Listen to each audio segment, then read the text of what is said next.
అన్నిటికీ కూడా ముందు నిలబడి మీరు ముందుకొచ్చి తెలుగుదేశం పార్టీకి గతంలో మనం ఏదైతే 2019లో ఈ మండలంలో నష్టపోయినామో అవమానపడ్డామో దానికి రెండింతలు మరి ఆ అవమానానికి మళ్ళా మనం ధీటుగా సమాధానం చెప్పడానికి ఈ మండలమే చరిత్రలో నిలబడాలని చెప్పి సందర్భంగా కూడా తెలియజేసుకుంటున్నా.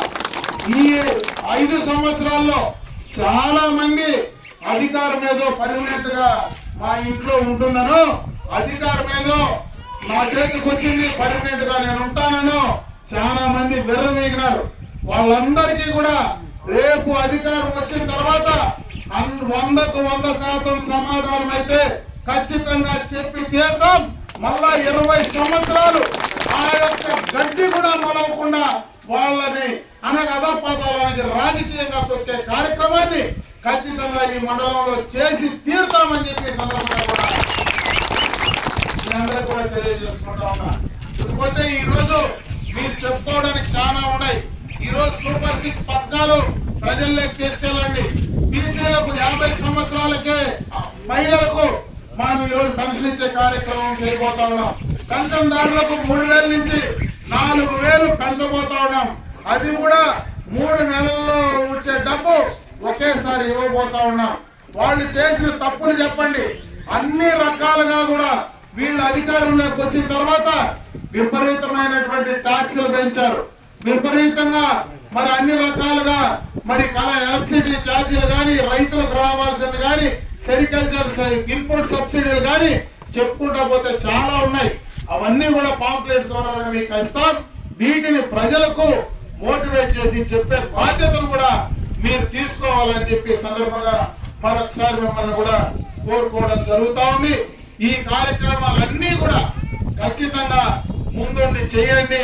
ఇక్కడ మీకు అందుబాటులో ఉండడానికి మరి ఇక్కడ నాకు గతంలో కూడా నా షడ్డుగుడు కేవీ రెడ్డి గత ఎన్నికల కోసం ఎన్డీఏతో కలిస్తే ఈ రోజు ఎలక్షన్స్ కూడా సజావుగా జరుపుకోగలుగుతా ఉన్నామా లేదా, అది కూడా దాన్ని అడ్డం పెట్టుకొని నువ్వు ఆ రోజు మోడీ మెడలు వంచుతానని చెప్పినటువంటి జగన్మోహన్ రెడ్డి మేము పగులు ధైర్యంగా ఎన్డీఏతో కలిసింటే నువ్వు అర్ధరాత్రి పూట ముసుగేసుకొని మోడీ పక్కలో పనుకొనింది జగన్మోహన్ రెడ్డి అవునా కాదా సమాధానం చెప్పాలని అడుగుతాం. పార్టీలో నచ్చక దాన్ని కూడా నేను పార్టీలో చేరినాను. ఈ రోజు నేను గతంలో 5 సంవత్సరాలు ఎంపీటీగా ఉన్న ప్రతి ఒక్కరికి అందరికీ కూడా తెలుసు. నా 5 సంవత్సరాల జీవితంలో ఎవరికైనా ఈ పక్క పంచాయతీలో, పోలీస్ స్టేషన్ లో కానీ, ఎంఆర్ఓ ఆఫీస్ లో కానీ ఏ ఒక్క సెక్రటరీలు నాతో పాటు ఉన్న ఎంపీటీసీ సర్పంచులకు ఎవరికైనా ఇబ్బంది పెట్టింటే కూడా క్షమించమని కోరుతున్నా. నేను అటువంటి పని ఎవరికి కూడా చేయలేదు. ఏదన్నా ఉంటే కూడా ఎస్ఐతో ఫోన్ చేస్తే కూడా అదేదో వాళ్ళు ఏదో చూసి పంపించండి సార్, ఏదో కాంప్రమైజ్ చేసి పాపం ఏదో చిన్న గలాట పెట్టినారు అని చెప్పినాను తప్ప ఈ రోజు అటువంటి పరిస్థితి కాదు. మాట్లాడితే ఎస్ఐని కేసు కట్టడం, ఈ రోజు కొన్ని పంచాయతీలో రిమైండ్ పోయి వచ్చినాడు పాపం. ఇది బాధాకరమైన విషయం. ఈ విధంగా మనకి నెక్స్ట్ జరగకుండా అటువంటి అన్యాయాలు ఒక ఎంఆర్ఓ ఆఫీస్ లో కానీ ఎక్కడైనా ఎవరికైనా జరిగింటే కూడా ఈ సమావేశంలో నా భాస్కర్ నీతో మాకు కేసులో ఇరికిచ్చినామని కూడా చెప్పచ్చు. కానీ ఏదన్నా ఉంటే చూసి చెప్పి పంపించమని చెప్పినా తప్ప అటువంటి ఆలోచన నాకు లేదు. ఈ రోజు నా ఉద్దేశం కూడా మేము కూడా గతంలో కాంగ్రెస్ పార్టీ అన్న తెలుగుదేశం పార్టీలో ఉంటే కూడా మా అన్నగారు మేము నిన్న కూడా అటువంటి ఏమీ మేము ఎప్పుడూ విమర్శించుకోవాలా. అమర్నాథ్ రెడ్డి అని మేము కానీ, మా అన్నని అమర్నాథ్ రెడ్డి అని కానీ మేము ఎప్పుడూ విమర్శించుకోవాలా. ఈ రోజు ఒక చేత కానీ ఎడ్యుకేటెడ్ కానీ ఒక పిల్లోడికి వచ్చి ఏదో మాకు ఎట్లా అంటే శంకరాయుడుపేటలో ఒకసారి విపరీతమైన వర్షాలు పడి పైన కోలారు ములబాగులు తెల్లవారాలకి చెరువు నిండిపోయింది.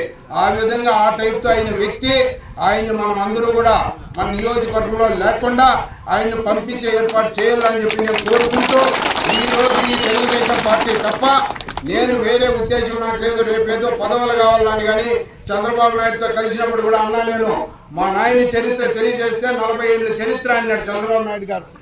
అప్పుడు పాత వాళ్ళప్పుడు మా ఇంటికి వచ్చినాడు ఆయన. అందుకే ఈ రోజు కూడా మీకు ఎవరికి కూడా నా ఇంటి హాని లేదు. ఎవరికన్నా తప్పు చేయంటే కూడా క్షమించండి.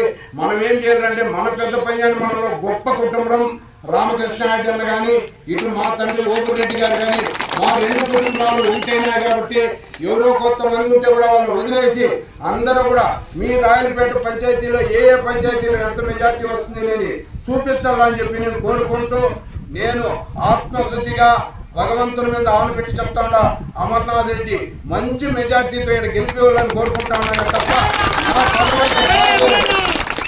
తెలుగుదేశంలో వారితో పాటు 30 ఏళ్ళుగా పనిచేసిన వాళ్ళకి అందరికీ కూడా న్యాయం చేస్తాడని కూడా నేను ఆశిస్తూ విరమించుకుంటున్నాను.